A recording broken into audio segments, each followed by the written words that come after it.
अस्सलाम वालेकुम। यासीन आपके साथ हाजिर है इस मॉर्निंग ब्रीफिंग में।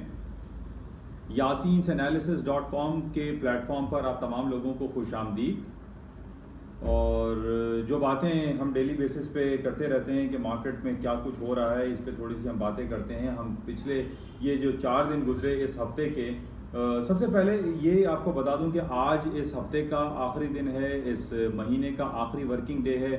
मंथ एंड और वीक एंड एक साथ आ गए हैं। तो आज रात की जो क्लोजिंग होगी या कराची स्टॉक एक्सचेंज की जो क्लोजिंग होगी सेकंड हाफ में, उसको हमें बहुत देखना पड़ेगा कि मार्केटों में क्या कुछ हो रहा है और टेक्निकलिटीज़ पर मार्केटों में क्या मूवमेंट मजीद हो सकती हैं। डाउन साइड पर मार्केट मजीद जाएंगी या मार्केट ऊपर की तरफ जाएंगी, इसका हम थोड़ा सा जायज़ा लेते हैं।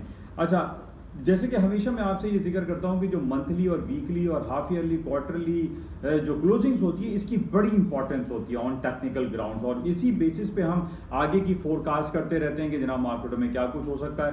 बहरहाल इसमें कुछ गलत कमेंट्स भी हो जाते हैं, गलत जो तज्जिए और तबसरे होते हैं उसके अंदर एक इबाहम भी पाया जाता है, गलत भी हो जाते हैं। तो बहरहाल जो खबरें आती हैं, जो रिपोर्ट्स हमारे पास सामने आती रहती हैं, उन बेसिस पे आपके साथ बातें और रिपोर्ट्स को शेयर किया जाता है, जिससे हम बहुत सारे कुछ फ़ायदा हासिल करने की कोशिश करते हैं। बहरहाल इस पूरे 4 दिन, जो पिछले 4 दिन गुजरे, इसके अंदर हमारे पास जो 4 बड़ी अर्निंग रिपोर्ट थी, एप्पल, अमेजॉन, अल्फ़ाबेट, गूगल और माइक्रोसॉफ्ट, और इससे पहले हफ्ते में हमारे पास नेटफ्लिक्स की रिपोर्ट आ चुकी थी, जिसको सो कॉल्ड फैंग ग्रुप कहा जाता है। इनकी जो रिपोर्ट्स आई हैं आउट ऑफ एक्सपेक्टेशन, तमाम जो उम्मीदें थी, जो फोरकास्ट थी, उनसे बढ़कर मार्केट ने परफॉर्म किया और मार्केटों में बहुत अच्छी रिपोर्ट्स आई। सिवाय कल रात को जो रिपोर्ट आई Amazon.com की, उसका रेवेन्यू जनरेशन स्लाइटली मार्जिनली कम आया है, इसको हम खराब नहीं कह सकते। बाकी उसका अर्निंग पर शेयर वो ज़बरदस्त आया। फिर इसी तरीके से एक और कंपनी है, छोटी कंपनी है, पिंटरेस्ट के नाम से, वो भी एक सोशल मीडिया साइट है, उसकी भी रिपोर्ट थोड़ी सी ख़राब आई। अच्छा, अब इन बातों को अगर आप चेक करें कि रिपोर्ट थोड़ी सी ख़राब आना, यानी अगर आप 5 कंपनियों का मवाजना करते हैं, उसमें से एक कंपनी का रेवेन्यू जनरेशन, वो भी सिर्फ रेवेन्यू जनरेशन ख़राब आता है, तो इसको हम ख़राब नहीं कह सकते। इसका जो वेटेज है वो बहुत ज़बरदस्त है। मार्केट में जो अर्निंग पर शेयर आई है इन तमाम कंपनीज़ की, जो बड़ी बड़ी द्योहेकल कंपनीज ये कहलाती हैं, तो इनकी सिर्फ रेवेन्यू जनरेशन में स्लाइटली डाउन होना, इसको हम ख़राब नहीं कह सकते। अच्छा, आज मार्केटें जो नीचे आ रही हैं, जैसे कि मैंने आपको टीजर में ये बताया कि हम उसको रिवील करने की कोशिश करती हैं कि why the market are coming down, तो मैं बज़ाहिर जो कि बहुत अरसे से मैं मार्केट को वॉच करता रहता हूँ और टेक्निकलिटीज़ को फॉलो करता हूँ, इन बेसिस पे मैं ये आपसे नहीं कह सकता कि जनाब स्टॉक मार्केटों में कोई क्रैश वाली सिचुएशन क्रिएट हुई है या मार्केट नीचे डाउनफॉल हो रही है। इसको एक वर्ड इस्तेमाल हम करते हैं टेक्निकल लैंग्वेज में, जिसको हम कहते हैं हेल्दी करेक्शन। इसको हम हेल्दी करेक्शन जरूर कह सकते हैं। अगर आप S&P जो अमेरिका की स्टॉक इंडेक्स है 500 कंपनीज का, उसके जो मूविंग एवरेजेस हैं, उसके जो टेक्निकलिटीज़ है, उसको हम अगर जायज़ा लेते हैं, तो पिछले दिनों आपको याद होगा कि 4383 का इसका लाइफ हाई हुआ था S&P का। तो आज उसके बाद मार्केट ने एक करेक्शन दिया था और 4364 का मार्केट ने लो किया था। लेकिन आज मार्केट, अगर आप कल के हाई को देखें, 4422 का मार्केट ने हाई किया और आज तकरीबन 50 पॉइंट मार्केट नीचे गिरी हुई है। तो ये एक हेल्दी करेक्शन है, ये टेक्निकल करेक्शन है। मार्केटों में ये करेक्शन आते रहते हैं ऑन टेक्निकलिटीज, टेक्निकल ग्राफ्स पे। अगर हम ये कहें कि जनाब महज रेवेन्यू जनरेशन Amazon.com का खराब आया है तो मार्केटें क्रैश हो जाएंगी, तबाह हो जाएंगी, गिर जाएंगी, नो वे। उसकी वजह यह है कि 2 दिन कबल जो हमारे पास अमेरिका के central bank federal open market committee की जो रिपोर्ट आई है, उसमें उन्होंने क्या कहा है, इसको समझने की बहुत ज़्यादा ज़रूरत है। कल भी मैंने आपसे ये बयान दिया था और आज भी इसको मैं दोहरा रहा हूं कि अमेरिका के सेंट्रल बैंक ने इंटरेस्ट रेट बढ़ाने की कोई इंडिकेशन नहीं दी और अमेरिका अपने इंटरेस्ट रेट को बढ़ाने के लिए नहीं जा रहा है। पिछले 3 से 4 साल से अमेरिका का इंटरेस्ट रेट महज 0% पे चल रहा है, नियर 0 पर चल रहा है, 25 बेसिस पॉइंट पे चल रहा है और कहीं कोई इंडिकेशन नहीं है। यानी हमने वो दौर भी देखा है जब अमेरिका का इंटरेस्ट रेट 7, 8 और 9% भी चलता था, 6.5% तकरीबन 20 साल पुरानी बात है। तो उस 20 साल पहले जो है वो जब 6.5, 7, 8% अमेरिका का इंटरेस्ट रेट था, आज महज 0, नियर 0% पे अमेरिका का इंटरेस्ट रेट चल रहा है और अभी तक कहीं से कोई ये बयान दिखाई नहीं दे रहा है कि अमेरिका अपने इंटरेस्ट रेट को बढ़ा देगा। हालांकि बहुत सारी बातें हो रही हैं कि जनाब जो स्टिमुलस पैकेजेस अनाउंस किए गए हैं, ये कोरोना वायरस पैंडेमिक की वजह से बहुत ज़्यादा जो है इन्फ्लेशन फियर वहाँ पे बढ़ गया है, इफरात ज़र का इजाफा हो गया है और अमेरिका को चाहिए कि इंटरेस्ट रेट बढ़ा दे, लेकिन ऐसा नहीं हो पा रहा है। 2 दिन कबल जो इनकी मीटिंग हुई फेडरल ओपन मार्केट कमेटी की, उन्होंने अपने इंटरेस्ट रेट बढ़ाने की कोई इशारा नहीं दिया, बल्कि उन्होंने इस बात का इयादा किया कि फेडरल रिजर्व बैंक जो हुकूमत अमेरिका से या बाइडेन की हुकूमत से जो बॉन्ड परचेज करके करेंसी मार्केट में फेंकता है या देता है, उसको वो टेपर करेगा, उसको वो कम करेगा। यानी 120 बिलियन ऑफ डॉलर के जो मंथली बेसिस पे बॉन्ड परचेजिंग का सिलसिला फेडरल रिजर्व बैंक ने जारी किया हुआ है, इसको वो कम कर देगा, टेपर कर देगा, 120 से 110 कर देगा या 110 से 100 बिलियन ऑफ डॉलर पे ले आएगा। व्हाट विल बी हैपन ये हमें बाद में पता चलेगा, लेकिन बातें इसकी शुरू हो गई है कि जनाब बॉन्ड परचेजिंग को टेपर कर दिया जाएगा। अच्छा, अब इस बात को समझने की जरूरत है कि जब बॉन्ड परचेजिंग की सिलसिले को टेपर किया जाएगा तो मार्केट में करेंसी की फ्लोटेशन जो है, जो फ्लोट है, वो डिक्लाइन कर जाएगी। जब डिक्लाइन कर जाएगी तो इन्फ्लेशन खुद ब खुद कम हो जाएगा, इन्फ्लेशन कंट्रोल हो जाएगा। और यही बातें फेडरल रिजर्व बैंक के चेयरमैन जेरेमी पावल साहब, ट्रेजरी सेक्रेटरी जो जेनेट येलन है, वो भी यही कहती रही कि ये ट्रांजिटरी है और इसको कंट्रोल कर लिया जाएगा। और इसको कंट्रोल कैसे किया जाएगा? इसका टूल क्या है कि बॉन्ड परचेजिंग को टेपर कर दिया जाएगा, बॉन्ड परचेजिंग की खरीदारी को कम कर दिया जाएगा। जब कम किया जाएगा तो डॉलर की फ्लोटिंग मार्केट में कम हो जाएगी और कम होने से इन्फ्लेशन कंट्रोल होगा और इंटरेस्ट रेट को बढ़ाने की जरूरत नहीं पेश आएगी। ये बात को समझने की जरूरत है।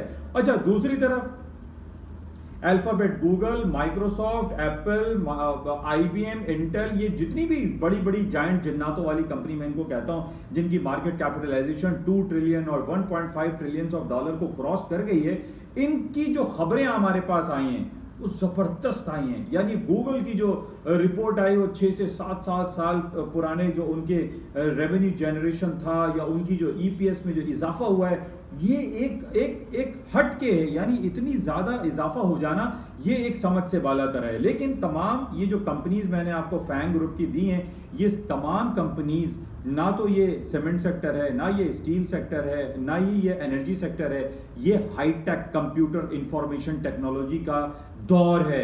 इन तमाम कंपनीज को आप उठा के देखें तो ये तमाम उनके मार्केट कैपिटलाइजेशन को बीट कर देती हैं। जो एक जमाने में हम कहते थे कि जनाब वो बड़ी कंपनी है, वो स्टील इंडस्ट्री की कंपनी है, वो सीमेंट सेक्टर की कंपनी है, ये सब नीचे चले गए और इस वक्त हमारे पास जो कंपनीज हैं वो सिर्फ ये hi tech computer, mobile, gadgets, laptop, इनकी ये दौर चल रहा है। अच्छा, अब हम ये देख रहे हैं कि इनकी मार्केटों में जो एक होशरबा जो इजाफा होता चला जा रहा है, ये बेसिकली जो वजह हमें दिखाई दे रही है कि जब से ये 1.5-2 साल से कोरोना वायरस पैंडेमिक का सिलसिला शुरू हुआ है और इसमें जब हमने ये देखा कि हर आदमी अपने घर पे बैठ के वो नेटफ्लिक्स को लॉन्च कर रहा है, नेटफ्लिक्स को सब्सक्राइब कर रहा है, या फेसबुक पे वो चिट चैट कर रहा है, या फिर वो मोबाइल पे जो आपके डिफरेंट सॉफ्टवेयर हैं उस पे लगा हुआ है, आईफोन पे लगा हुआ है, तो ये सारा जो आप देख रहे हैं, ऑनलाइन शॉपिंग का सिलसिला कितना ज्यादा शुरू हो गया है। अब अमेजॉन की जो ऑनलाइन शॉपिंग का जो सिलसिला है उसको जो है प्रीवियस सारे रिकॉर्ड इन्होंने ब्रेक कर दिए।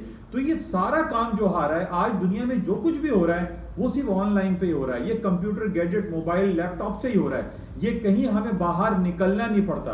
तो इन बेसिस पे जब हम ये देख रहे हैं कि ये ट्रिलियंस ऑफ डॉलर की जो इंडस्ट्रीज है, कंप्यूटर फर्म है, इनके जो रिकॉर्ड ब्रेकिंग जो रिजल्ट्स आ रहे हैं, इनके बेसिस पे हम ये कह सकते हैं कि जनाब स्टॉक क्रैश कर जाएंगे। देखिए, पहले भी मैंने आपसे ये कहा था कि स्टॉक्स क्रैश होने के या डाउनफॉल होने के सिर्फ 2-3 वजूहात हो सकती हैं। या तो पूरी दुनिया में कोई जंग छिड़ जाए, यानी बुलेट्स एंड बॉम्ब्स की जो है वॉर शुरू हो जाए, जबकि पहले मैं आपसे कह चुका हूं कि ये बिट्स एंड बाइट्स की वॉर चल रही है। There is no bullets and bombs की जो वॉर है वो कहीं हो ही नहीं सकती है, उसके कहीं उम्मीद नजर ही नहीं आती है। जहां कोई अमेरिका और चाइना के दरमियान मसला होता है, वो टेबल टॉक्स के जरिए उसको हल करने की कोशिश करते हैं, या वो ट्रेड वॉर शुरू कर देते हैं कि जनाब वो टैक्स लगा देंगे, ये इस पे पाबंदी लगा देंगे। तो ये सारे सिलसिले चल रहे हैं, कहीं बुलेट्स एंड बॉम्ब्स वाला कैफियत नजर नहीं आती। दूसरी वजह जो मार्केटों के गिरने की हो सकती है वो है हैकिंग प्रोसेस। आजकल आप देख रहे हैं कि पूरी दुनिया में आजकल पाकिस्तान टीवी पे भी बहुत ज़्यादा दिखाया जा रहा है कि आप कभी भी अपने पासवर्ड, वन टाइम पासवर्ड या कोई भी डिटेल जो है किसी भी हैकर को या किसी भी शख्स को अगर आपके पास फ़ोन कॉल आए तो आप उसको ना दें। इस बेसिस पे ये हो सकता है कि आपका जो एक बड़े बड़े बैंकिंग फाइनेंशियल सिस्टम के जो बड़े बड़े सिस्टम चल रहे हैं, कंप्यूटराइज सिस्टम चल रहे हैं, इनको अगर कोई हैक कर लेता है तो इस पे हो सकता है कि मार्केटें कुछ डाउनफॉल हो जाए। ये भी कंट्रोलेबल है। पिछले दिनों मैंने आपको बताया था कि अमेरिका ने एक डीकोडिंग की भी तैयार कर ली है कि अगर किसी का मोबाइल कंप्यूटर या सिस्टम हैक होता है तो उसकी उनके पास चाबी मौजूद है, वो चाबी उन्होंने क्रिएट कर ली है, एक सॉफ्टवेयर इंजीनियरिंग कर ली है। तो बहरहाल ये भी हमारे पास इसका भी हल दिखाई दे रहा है। तो ये कहना कि जनाब स्टॉक्स गिर जाएंगे, वो S&P जो 2000 पे चलती थी आज 4400 पे चल रही है, तो ये क्यों हो सकता है, ये डबल क्यों हो गई है? तो भाई डबल इसी वजह से हो गई ना, पूरी दुनिया कंप्यूटराइज हो गई है और पूरी दुनिया जो है इस पर काम कर रही है। अच्छा, इन्हीं बेसिस पे मैं सोने, चांदी, पैलेडियम, प्लैटिनम और कॉपर एंड तेल के बारे में आप लोगों से अपनी जो राय है वो शेयर करता रहता हूं कि गोल्ड की कीमतों में कमी नहीं आएगी। पिछले दिनों मैंने बड़ी स्ट्रॉन्ग रिकमेंडेशन दी थी कि जनाब 1790 के नीचे स्टॉप प्लेस करके आप गोल्ड को बाय करें। आज गोल्ड 1835 पे खड़ा हुआ है, यानी 45-40 डॉलर मार्केट वहां से ऊपर आ गई है। तो ये on the basis of these all ground realities जो होती है उन बेसिस पे मैं आपको बताता रहता हूँ, और वो आप कह लीजिए कि ये तुक्का है या मेरी स्टडीज हैं, ये कारामद भी हो जाती हैं। तो बहरहाल आज मार्केटें जो स्टॉक गिरे हुए हैं नीचे की तरफ हैं, उनकी वजह सिर्फ और सिर्फ हम टेक्निकल करेक्शन कहते हैं, जिसको हम हेल्दी करेक्शन कहते हैं। इस पे आप ये जहन में ना लाएं कि मार्केटों में अब क्रैश आ जाएगा या फॉलिंग स्टार्ट हो जाएगी। तो माइट पॉसिबल कि कोई सर्टेन लेवल्स हों, जैसे S&P का मैंने आपको बताया कि 4364 या 4350 is a very important crucial supporting level है। यहाँ के नीचे के स्टॉप प्लेस करके आप बाइंग चांस लीजिए। अच्छा, गोल्ड में तेजी दिखाई देती है, उसकी वजह मैंने आपको बता दी कि स्टॉक्स ने ना रुकने का जो तहिया किया हुआ है, सर्टेन पीरियड आज मार्केट डाउन हुई है, बहरहाल मार्केट रिकवर दिखाई देती है। आई पर्सनली बिलीव, गलत हो सकता है लेकिन मुझे ये लगता है कि मार्केटें यहाँ से उड़ जाएंगी। अच्छा, इसके अलावा एक बड़ी इंपॉर्टेंट खबर बैंक ऑफ इंग्लैंड की चल रही है। कल मैंने आपको बताया था कि अमेरिका में जो बॉन्ड की टेपरिंग की बात हो रही है कि वो बॉन्ड की जो परचेजिंग है उसको टेपर कर देंगे। बिल्कुल ऐसा लगता है कि ये बैंक ऑफ इंग्लैंड और फेडरल रिजर्व बैंक ये बहन भाई हैं, ये आपस में दोनों जो है ना एक ही हैं। अब वहां टेपरिंग की बात शुरू हुई है तो बरतानिया ने भी टेपरिंग की बात शुरू कर दी है। लगता ये है कि अमेरिका की जो पॉलिसीज हैं वही बरतानिया अडॉप्ट करता है, जो डिक्टेशन अमेरिका देता है वही अडॉप्ट करता है। बैंक ऑफ इंग्लैंड हो जाए या हुकूमत बरतानिया हो जाए या बोरिस जॉनसन साहब जो के वजीर आजम हैं, वो सिर्फ अमेरिका का डिक्टेशन लेते हैं। इससे पहले टोनी ब्लेयर साहब थे, टोनी ब्लेयर साहब को कहा गया कि तुम जाके इराक के ऊपर अटैक कर दो क्योंकि उसके ऊपर वेपन्स ऑफ मास डिस्ट्रक्शन है। टोनी ब्लेयर साहब उठे और बरतानिया की पूरी फौज लेकर पहुंच गए और इराक को सद्दाम हुसैन का दौर खत्म कर दिया। तो यानी ये डिक्टेशन लेते हैं। अब मैं आपको यही बता रहा हूं कि बैंक ऑफ इंग्लैंड ने भी इसी डगर पे चलने की बातें करनी शुरू कर दी हैं कि बैंक ऑफ इंग्लैंड अपनी बॉन्ड परचेजिंग को टेपर करने के लिए जा रहा है। इस वक्त जो ताजा तरीन सूरत हाल जो रिपोर्ट मेरे पास मौजूद है उसमें जो वीकली बेसिस पे बरतानिया यानी बैंक ऑफ इंग्लैंड परचेज करता है हुकूमत से या मार्केट से, जो बॉन्ड परचेज करता है उसकी मालियत है 6.15 billions of dollar. Weekly basis पे मैं बात कर रहा हूं। इसको ये कह रहे हैं कि इसको यानी अगर पाउंड स्टर्लिंग में लें तो 4.4 billions of pound sterling weekly basis पे बरतानवी बैंक यानी बैंक ऑफ इंग्लैंड मार्केट से या हुकूमत से बॉन्ड परचेज करता है। 4.4 से इसको डिक्लाइन करके 3.4 की बातें की जा रही हैं, यानी तकरीबन $1 बिलियन वीकली बेसिस पे ये टेपर कर दिया जाएगा। बरतानवी करेंसीज मार्केट में कम फ्लोट होंगी। बरतानवी करेंसी जब कम फ्लोट होगी तो बरतानवी करेंसी ऊपर की तरफ जाएगी। इस वक्त भी 1.40 के करीब करीब बरतानवी करेंसी आ चुकी है, जो कि तकरीबन एक महीने के हाईएस्ट लेवल पे खड़ा हुआ है। अच्छा, अब ये जो बातें देखिए, इन बातों को समझने की बड़ी जरूरत है। अब जब बरतानिया भी ये कह रहा है, अमेरिका भी ये कह रहा है कि हम बॉन्ड परचेज को टेपर कर देंगे, कम कर देंगे, इसमें बरतानवी करेंसीज भी हायर साइड पे जा सकती है, इसमें यूएस डॉलर भी ऊपर की तरफ जा सकता है। अच्छा, अब रह गया आपका यूरो करेंसी, जापानीज येन या स्विस फ्रैंक, ये रिलक्टेंसी शो करेंगे, तो इसको देखने की जरूरत है। उसको आप वॉच करें, पढ़ें, खुद अपनी एनालिसिस करें कि जनाब ये जो बॉन्ड टेपरिंग की बात हो रही है इसका डायरेक्टली या इनडायरेक्टली इफेक्ट इस पूरी मार्केट में या करेंसी के सिनेरियो में क्या पड़ेगा, इसको आप वॉच कीजिएगा। मैंने आपको सिर्फ क्लू दे दिया है कि बरतानिया और अमेरिका अपने बॉन्ड परचेजिंग को टेपर करने के लिए जा रहे हैं, यानी कम करेंगे, तो इसको आप देखें, ये बड़ा इंपॉर्टेंट पॉइंट है। अच्छा, आज सुबह मैंने मार्केट ये देखी कि किंगडम ऑफ सऊदी अरेबिया और आज बल्कि सुबह जो इलेक्ट्रॉनिक मार्केट चल रही थी इसमें सऊदी अरब की और तल अवीव जो कि इसराइल की मार्केट है, ये पॉजिटिव नोट्स में चल रहे थे। इसको भी आप देखिएगा कि ये वो ऊपर की तरफ जा रहे हैं। तो इट मींस कि जो आज सारा दिन मार्केट सुबह से जो डाउनफॉल हो रही है सिर्फ महज इस खबर पे कि जनाब वो अमेजोन के रेवेन्यू जनरेशन कम आए थे। I don't believe these all stuff. तो मैं समझता हूँ कि मार्केटें दोबारा करेक्शन लेने, डाउन साइड करेक्शन लेने के बाद ऊपर की तरफ चली जाएंगी। बहरहाल आज हमारे पास कुछ खबरें आ रही हैं। मिशिगन कंज्यूमर एक्सपेक्टेशन है वो स्लाइटली कम हो रहा है, ख़राब आ रहा है, इसको हमें देखना पड़ेगा। कनाडा का जीडीपी रेशो आ रहा है आज शाम में, इसको आप देखिएगा। बाकी जो खबरें हमारे पास जर्मनी की हैं अच्छी हैं। यूरो सेंट्रल बैंक या यूरोपियन यूनियन की तरफ की जो खबर है सीपीआई की या जीडीपी की, वो खबरें अच्छी हैं हमारे पास।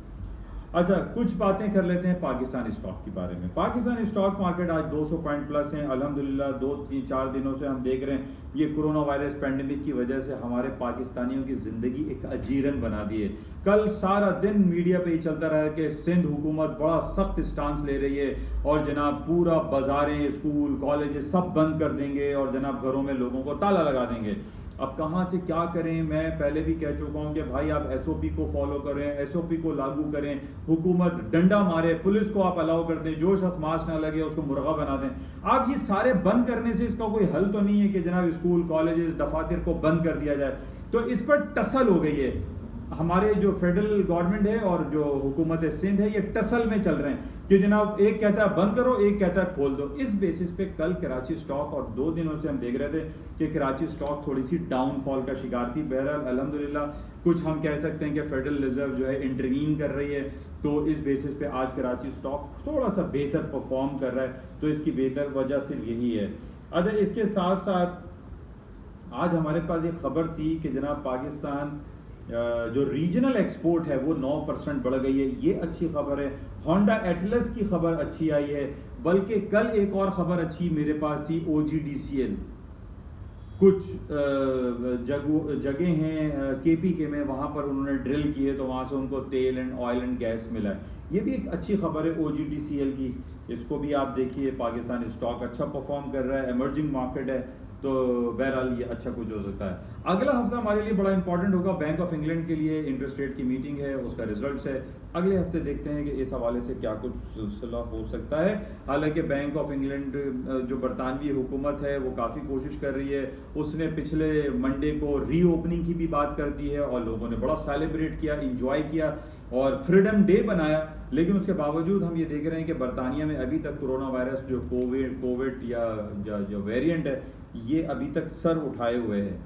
बहरहाल इसको हम देखते रहेंगे। ये कुछ बातें थी जो आपके साथ शेयर की गई हैं। होपफुली इससे कुछ ना कुछ आपको इस्तेफादा होता होगा। इंशाल्लाह राब्ते में रहेंगे। 2 दिन हफ्ता इतवार छुट्टी, इंशाल्लाह मंडे को फिर आपसे मुलाकात होगी। उस वक्त तक के लिए इजाज़त दीजिए। खुदा हाफिज़। आपसे गुजारिश ये है कि इस यूट्यूब चैनल जिसका नाम NI ऑन मार्केट है और ये व्हाट्सएप प्लेटफॉर्म पर जो एक वेबसाइट है yasinanalysis.com, इसको भी आप लाइक करें, शेयर करें, अपने दोस्त अहबाब में इसको स्प्रेड करें। Thank you. खुदा हाफिज़।